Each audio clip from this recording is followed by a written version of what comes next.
एपिक्योरस एक Greek philosopher थे। उन्होंने भी अपना एक स्कूल बनाया था जिसका नाम है द गार्डन, और इनकी फ़िलासफ़ी को कहा जाता है एपिक्यूरियनिज़्म।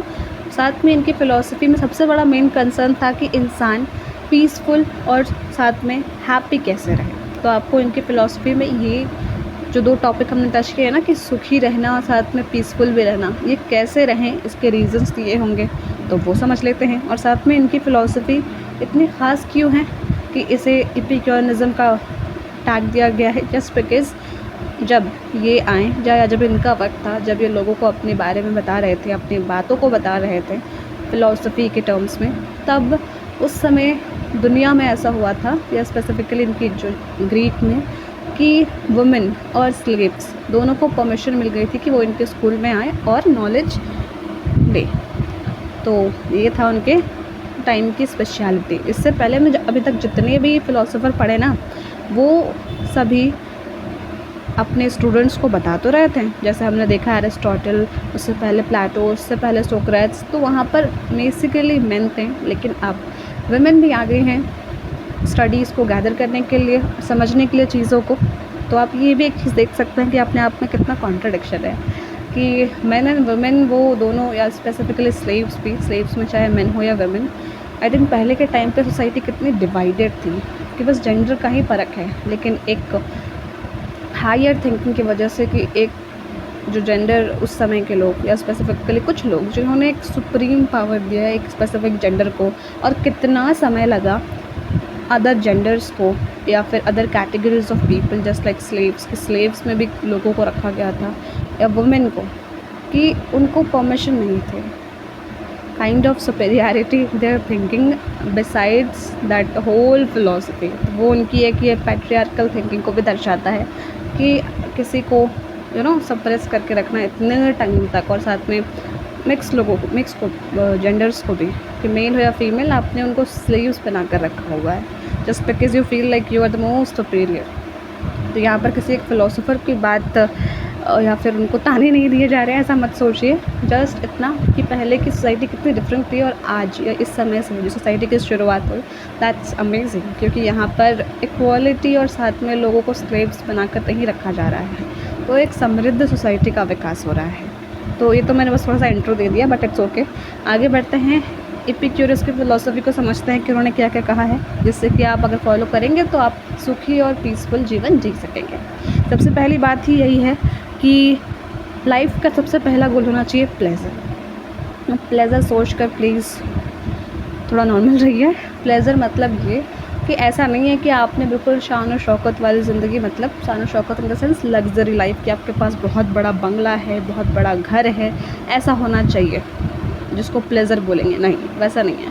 प्लेज़र का सिंपल सा मतलब है कि आपको मुक्ति मिले, फ्रीडम मिले फ्रॉम पेन एंड डिस्टर्बेंस। जो भी दुख है, दर्द, पीड़ा या डिस्टर्बेंस है आपकी ज़िंदगी में, आप उससे फ्री हो जाएं। तो ऑब्वियस सी बात है, इससे फ्री होंगे तो हैप्पीनेस मिलेगा ही मिलेगा, हम लोग पीसफुली जी ही पाएंगे। और पेन को ग्रीक वर्ड में क्या कहते हैं? एपोर्निया। और साथ में डिस्टर्बेंस को ग्रीक में क्या कहते हैं? एटेराक्सिया।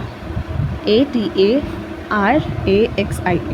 ठीक है, ये हमने एक एडिशनल इन्फॉर्मेशन लिया है कि उनका पहला ही कहना ये था कि अगर पेन और डिस्टर्बेंस से फ्री होंगे तो लाइफ के गोल को अचीव करेंगे और प्लेज़र फील करेंगे। ठीक है, दिस इज़ इट। अब नेक्स्ट पॉइंट समझ लेते हैं कि अगर आपको हैप्पीनेस चाहिए तो आपको अपने डिज़ायर्स सिंपल रखने होंगे। ये आई थिंक सेम हमने बौद्ध दर्शन में भी पढ़ा था और यहाँ पर भी। तो ये कि आपको अपने डिज़ायर सिंपल रखने होंगे कि आपको सिर्फ आपके पास घर होना चाहिए, खाने के लिए खाना होना चाहिए, साथ में कुछ अच्छे लोग होने चाहिए आसपास, दोस्त जिन्हें आप कह सकते हैं। तभी आप आराम से और खुश रह सकते हैं। नहीं तो जितनी बड़ी आपकी डिज़ायर्स होंगी उतना ही आपको मेहनत करना होगा और उतना ही आपको स्ट्रेस भी झेलना होगा। कहता है ना कि जो बड़ी पोस्ट होती है या फिर बड़े पोजीशंस होते हैं, या नाम, फेम जिसको बोलते हैं, या ज़्यादा पैसा, वो यूँ ही नहीं आता है। आपको उसके लिए मेहनत करनी होती है, सैक्रिफाइसेस करने होते हैं। तो फिर आप रेडी रहिए उसके लिए। फिर खुशी की ज़्यादा रिक्वायरमेंट वहाँ पर मत सोचिए, वो अवेलेबल ही नहीं होगा। क्यों? क्योंकि आपका गोल ही इतना बड़ा है। फिर नेक्स्ट, जैसे हमने दोस्तों पे बात किया कि दोस्ती का इम्पोर्टेंस बहुत है लाइफ में। क्यों? क्योंकि एक अच्छे दोस्त आपको ट्रस्ट, भरोसा करेंगे, साथ में आपको इनसिक्योरिटीज़ से दूर हटाएंगे। हम सभी के अंदर कोई ना कोई इनसिक्योरिटीज़ होती हैं और एम्पल अमाउंट में होती हैं, जिसके कारण कई चीज़ें हमारी लाइफ में एक रॉन्ग साइड में चल जाती हैं। तो उन इनसिक्योरिटीज़ को वो दोस्त रिमूव करने में हेल्प आउट करेंगे, ओके। और साथ में आप कोई भी बात हो वो बिना डर के शेयर करेंगे विदाउट एनी जजमेंटल थॉट। क्यों? क्योंकि आपको पता है कि आपके दोस्त हैं आपके साथ। तो इससे जब आप बातें शेयर कर रहे हैं तो ऑटोमेटिकली माइंड आपका खाली होगा और डर भी नहीं रहे हैं तो रिलैक्स भी हो जाएगा, खुशी भी हो जाएंगे आप और सुकून से जिएंगे भी। फिर लास्ट पॉइंट क्या है कि जैसे हम सभी को डर लगता है ना डेथ से, मृत्यु से, तो उन्होंने कहा है एपिक्यूरस ने कि डेथ से डरना नहीं है। क्यों? क्योंकि जब मृत्यु होगी तो मान लीजिए कोई एक्स पर्सन है, उसकी मृत्यु हो गई, तो अब तो वो इस दुनिया में अवेलेबल नहीं है ना।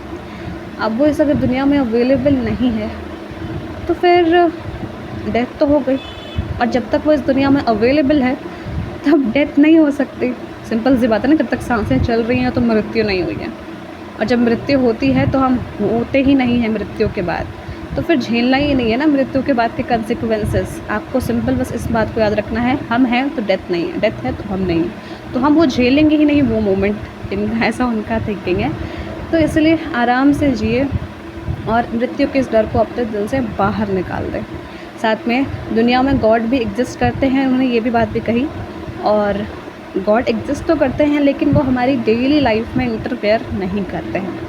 तो ओवरऑल हमने इतना सब कुछ देखा और हमने चीज़ें समझी कि किस तरीके से इंसान सुखी और पीसफुल वे में अपने जीवन को जी सकता है। तो this was all about this video. I hope you liked it. Thank you so much for listening.